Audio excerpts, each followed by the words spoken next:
I've done a fair bit of work on this ash-backed warbow stroke flight bow. This was a filled knot which has almost disappeared.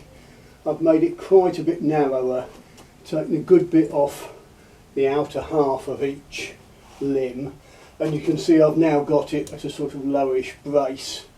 It's hell's own job to brace it because it's still pretty heavy. It begs the question, what's the difference between a warbow and a sort of flight warbow? Well, it's one of those things, there's as many answers as people you ask. Theoretically, some people say a flight bow should be whip-tillered with the ends bending more than the middle. There's other bows been made recently with all the bend in the middle and stiff levers. You pays your money, you takes your choice.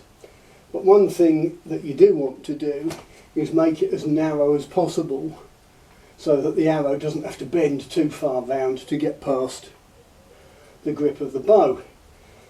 And that's particularly true of a warbow, where the arrows are like 1/2 inch diameter or 3/8. They're rather stiff.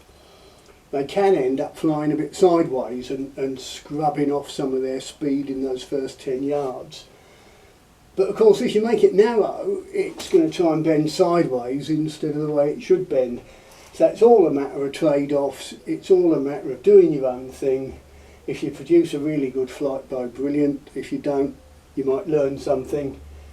We'll see. I've got it about 33mm wide at the minute.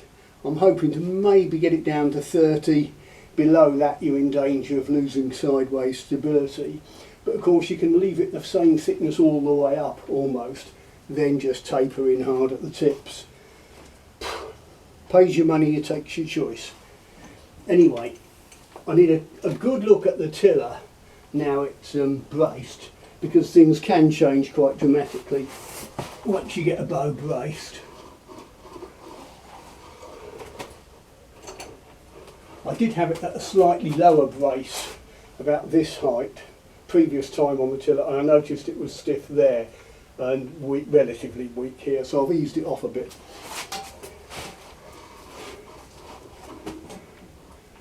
It's looking a bit better.